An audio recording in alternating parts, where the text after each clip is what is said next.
Hi viewers, welcome to our channel. ప్రస్తుతం మనతో పాటు దాము బాలాజీ గారు సీనియర్ జర్నలిస్ట్ ఉన్నారు. వారితో ఒకసారి మాట్లాడదాం. సార్ నమస్కారం. సార్ నమస్తే. సార్ యాంకర్ స్వేచ్ఛ మృతికి సంబంధించి ఆరోపణలు ఎదుర్కొంటున్నా అంటే ఈ మృతికి సంబంధించి అతనే కారణం అంటే ఆరోపణలు ఎదుర్కొంటున్న పూర్ణచందర్ అరెస్ట్ అయినట్టుగా తెలుస్తుంది. చిక్కడపల్లి పోలీసులు అతన్ని అరెస్ట్ చేసి తీసుకొచ్చేసారని కూడా చెప్తున్నారు. మరి ఎలా పట్టుకున్నారు, ఎక్కడ దొరికాడు? సో ఇప్పటి వరకు అయితే ఈ కేసుకు సంబంధించి ఎటువంటి ఆధారాలు పోలీసులు సేకరించారు? దీనికి సంబంధించి మీరు ఏం చెప్తారు సార్?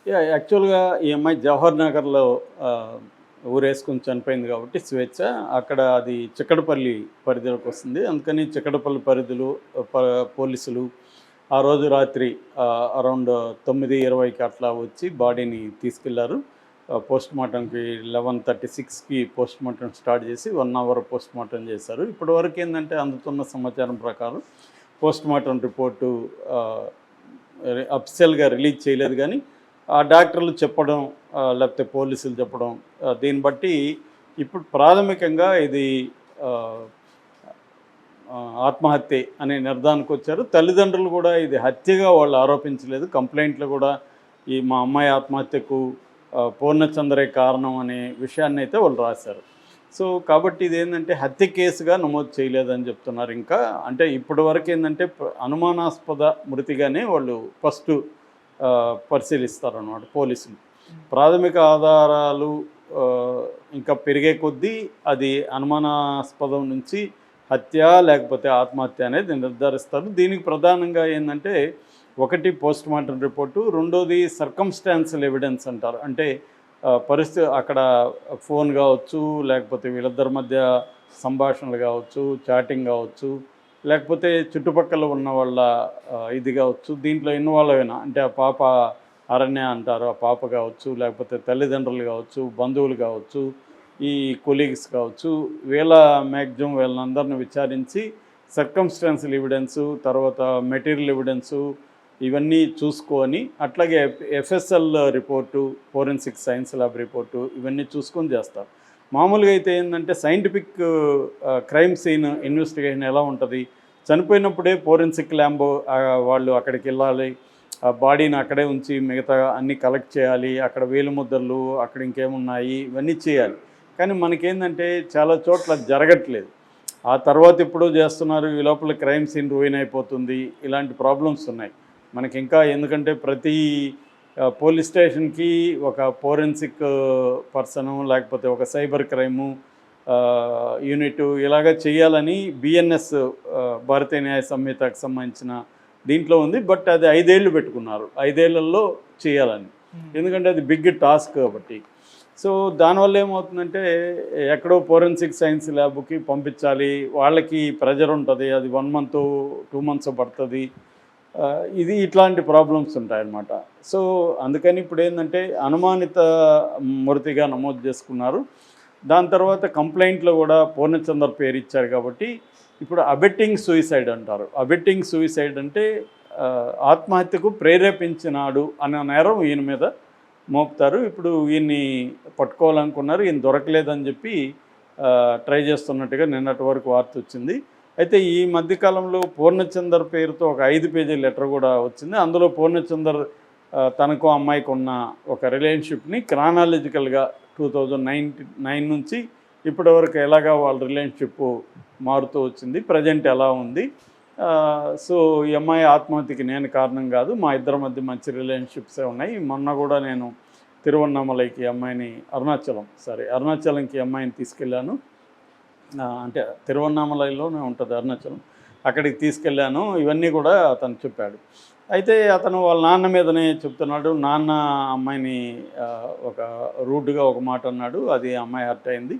నువ్వు ప్రతి 2 ఏళ్ళకి ఒకసారి ఒక వ్యక్తిని తీసుకొచ్చి ఇతను మీ అల్లుడు నాన్న అని పరిచయం చేస్తావు, నాకు తల కొట్టేసినట్టుగా ఉంది, నేను పీడిఎస్లో పనిచేశాను, డబ్బు లేకపోయినా నాకు గౌరవం ఉంది అన్న మాట మాట్లాడడంతో అమ్మాయి హర్ట్ అయింది.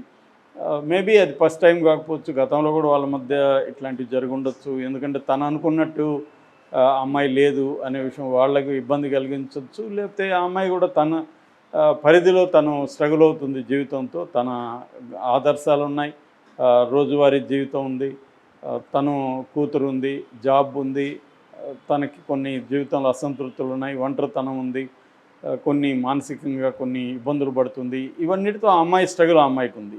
ఈ నేపథ్యంలో ఇతని మీద ఇప్పుడు ప్రెజర్ పెరిగింది. మొత్తంగా సోషల్ మీడియాలో చూస్తే ఇతనే కల్ప్రిట్, ఇతని వల్లే అమ్మాయి చనిపోయింది అనేది వస్తుంది. ఒకటేమో ఇతనే చంపుండొచ్చు అనేది ఒక వెర్షన్ అయితే, రెండో వెర్షను ఇతను అమ్మాయిని మోసం చేశాడు, అమ్మాయి మాయమాటలు చెప్పి ఆ అమ్మాయిని లొంగ తీసుకున్నాడు, దాదాపు 3 ఏళ్ళు ట్రై చేశాడు అని వాళ్ళ నాన్న కూడా చెప్తున్నాడు. దాంతో అమ్మాయి అతని మాటలు నమ్మి అతనితో ఉండిపోయింది. తర్వాత ఇతను ఆల్రెడీ పెళ్ళైన విషయం కూడా దాచిపెట్టాడు. తర్వాత పెళ్ళైన విషయం చెప్పినా కూడా నేను భార్యను వదిలేసి నిన్నే పెళ్లి చేసుకుంటాను హామీ ఇచ్చాడు, కానీ ఇది చేయట్లేదు. అందువల్ల అమ్మాయిలో ఫ్రస్ట్రేషన్ పెరిగి ఇతని మీద ప్రెజర్ చేయడం మొదలుపెట్టింది. దాంతో వీళ్ళిద్దరికీ గొడవలు రావడం మొదలైందన్న యాంగిల్ కూడా చేస్తున్నాడు. సో ఈ నేపథ్యంలో ఇప్పుడు ఒక 1 అవర్ క్రితం వచ్చిన వార్త ఏంటంటే ఇతను అరెస్ట్ అయ్యాడని ఒక వార్త వస్తుంది, అరెస్ట్ కాదు లొంగుబాటు అని వస్తుంది.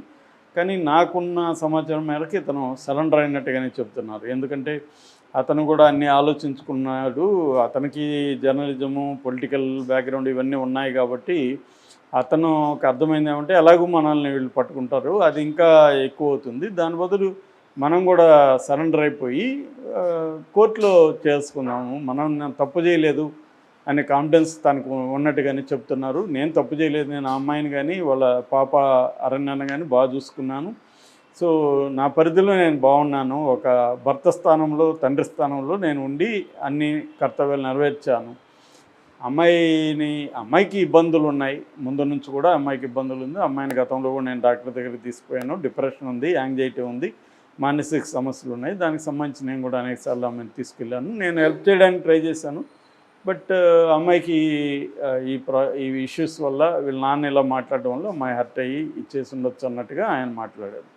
సో ఇప్పుడు అందుకనే అబ్బాయి ఆలోచిస్తున్నారంటే మనం సరెండర్ అయిపోవడం బెటర్ అని సరెండర్ అయిపోయినట్టుగా చెప్తున్నారు. ఇప్పుడు ప్రజెంట్ అతను అదుపులోకి తీసుకొని, ఎందుకంటే అతనికి సరెండర్ కాకపోతే ఇంకో ప్రాబ్లం ఉంది, వాళ్ళ ఇంట్లో వాళ్ళని వీళ్ళు పోలీసులు పెట్టుకున్నారు. అక్కడ మీ వాడు వచ్చే వరకు మీరు ఇక్కడే ఉండండి. మామూలుగా పోలీసులు చేసే మెథడ్స్లో అదొకటి, ప్రెజర్ క్రియేట్ చేయడానికి వాళ్ళ ఇంట్లో వాళ్ళని, వాళ్ళ భార్యని కావచ్చు, వాళ్ళ పిల్లల్ని కావచ్చు, వాళ్ళ మదర్ అండ్ ఫాదర్ని పోలీస్ స్టేషన్లో పెట్టుకొని జస్ట్ అక్కడ పెట్టుకొని వాళ్ళని హ్యూమిలేట్ చేస్తూ ఉంటారు. సో మీ వాడు ఎక్కడ ఉన్నాడు చెప్పండి, మీకు తెలియకుండా ఉంటుందా, అది ఇదని ఏదో హ్యూమిలేట్ చేస్తారు. అందువల్ల ఈ అబ్బాయి కూడా ఇప్పుడు నేను ఇక్కడ బయట ఉండి ఏం చేస్తాను, వాళ్ళన్నా ఫ్రీ అవుతారు కదా, ఏమైతే అది అవుతుందని అతను సరెండర్ అన్నట్టు చెప్తున్నారు. సో లాయర్లతో ఆల్రెడీ మాట్లాడుకున్నాడు, ఏ కైండ్ ఆఫ్ కేసు పెట్టే అవకాశం ఉంది, దానికి ఎలా ఫైట్ చేయాలి ఏంటి అనేది అతను ఇది చేసుకున్నట్టుగా ఉన్నాడు. తప్పదు, ఇంక ఫేస్ చేయాలి. అందుకని అతను ఏంటంటే పబ్లిక్ పర్సెప్షను తన వెర్షన్ను ముందు చెప్పడం, ఆ తర్వాత లీగల్గా ఎదుర్కోవడం, ఈ 2 ఆప్షన్లే. ఎందుకంటే పబ్లిక్గా ఇతన్ని విలన్లాగా చాలామంది డీల్ చేసి ఇతనే చంపేస్తాడు ఆ అమ్మాయిని, లేదా అమ్మాయి చావుకి ఇతనే కారణం అనేది ఎక్కువ మంది చెప్తున్నారు. కాబట్టి నేను కారణం కాదు, నేను బాగా చూసుకుని తన వెర్షన్ చెప్పడం అనేది తను ప్లాన్ చేసుకున్నాడు. ఇప్పుడు తన వెర్షన్ కూడా క్యారీ అవుతుంది. ఎప్పుడైనా కూడా ఒక క్రైమ్ కానీ ఒక ఇట్లాంటి సంఘటన జరిగినప్పుడు ఎక్కువగా ఒక వెర్షన్ బయటికి వెళ్ళిపోతుంది, రెండో వెర్షన్ వైపు నుంచి ఎవరు కూడా ఆలోచించరు. మనం ఒక నెరేటివ్ వేసుకొని, సో ఒక విక్టిమ్ ఉంది, ఒక పర్పెట్రేటర్ ఉండాలి, ఎవరు పర్పెట్రేటర్ అంటే వీడు పర్పెట్రేటరు. మరి అంత ఘోరంగా హింసించేవాడైతే ఈ 2009 నుంచి అబ్బాయి తెలిసినప్పుడు అమ్మాయికి పెళ్ళయిందని తెలుసనే కొలీగ్స్ వాళ్ళందరూ చెప్తున్నారు. కొంతమంది పెళ్ళైనోడితో ఎందుకమ్మను అని సలహాలు కూడా ఇచ్చామని కూడా చెప్తున్నారు. బట్ అమ్మాయి కాన్ఫిడెంట్గా మా ఇద్దరికి కుదిరింది, నాకు అతను అంటే ఇష్టం, అతను నేనంటే ఇష్టం, పెళ్ళి ఉండొచ్చు అన్న యాంగిల్లో అమ్మాయి సొంతంగా వెళ్ళింది. అమ్మాయికి ఉన్న ఆప్షన్స్లో అమ్మాయికి ఇది బెటర్ అనిపించి ఉండొచ్చు. సో తనకు ఒక అండ కావాలి, తనకు ఒక తోడు కావాలి అన్నట్టుగా అబ్బాయితో ఉంది. అబ్బాయి కూడా తన దాచిపెట్టి మోసం చేయలేదని చెప్తున్నారు మిగతా వాళ్ళు కూడా. సో అబ్బాయి నాకు పెళ్లి కాలేదని దాచిపెట్టి